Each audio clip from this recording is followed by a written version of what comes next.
Virgin Radio, comme vous le savez, est une radio pour jeunes et donc le passage au numérique pour elle est essentiel et on a souhaité s'associer avec les deux jeunes gens qui ont créé Boom TV qui est principalement une entreprise de web radio pour adjoindre leur culture entrepreneuriale et Internet à celle de Virgin. Donc l'objectif c'est de renouveler ou de réinventer Virgin avec eux.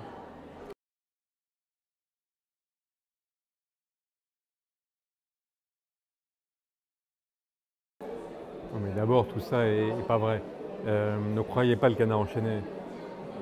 Il y a 350 personnes à Europe 1, il y a 150 cartes de presse, et chaque fois qu'il y a un changement de grille, il y a des gens qui partent et qui arrivent.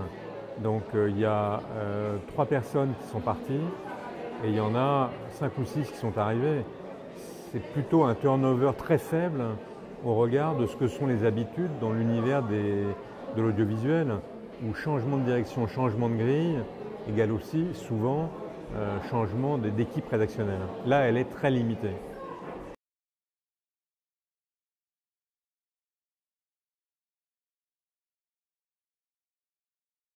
Et non, c'est nous qui avons candidaté pour LTV, mais finalement notre candidature n'a pas été retenue par le CSA. En particulier parce que, comme ils considéraient qu'on avait vendu une chaîne de la TNT, il fallait qu'on paye, entre guillemets, notre forfait. Ce qui est injuste parce qu'on avait vendu une chaîne simplement parce qu'elle n'était pas économiquement exploitable. D'ailleurs, la suite l'a montré, puisque Bolloré, qui nous l'a racheté, l'a vendu lui-même à Canal+. Et Canal+ va changer la convention pour rendre cette chaîne économiquement viable. Donc voilà, on a payé, mais un peu injustement.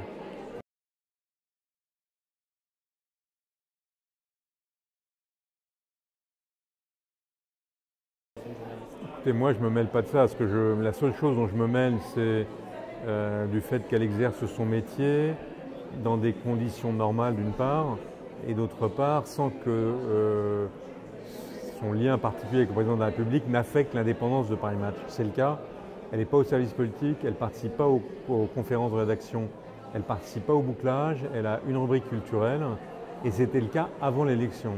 Donc pour nous, il n'y a pas de sujet particulier.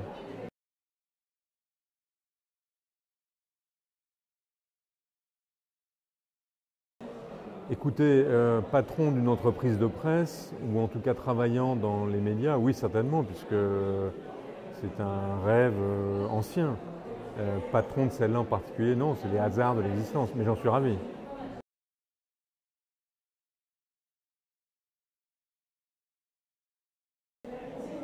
Eh ben, je rêvais à ça, en particulier j'avais créé avec mon ami Laurent Geoffrin, ou plutôt j'avais participé à la création avec mon ami Geoffrin d'un journal étudiant qui s'appelait Le Crayon entre les dents.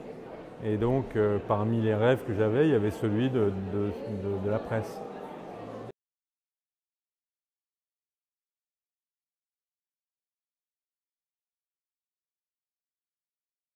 Je suis très bien où je suis. À l'avenir, je m'imagine parfaitement là où je suis.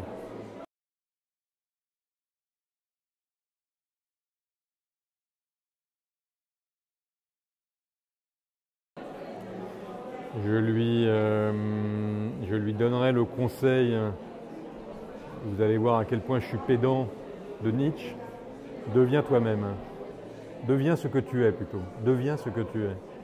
Je crois que le sujet d'un post-adolescent ou d'un jeune homme ou d'une jeune femme, c'est d'arriver à trouver qui il est et à s'accomplir tel qu'il est et pas tel que les autres le voient.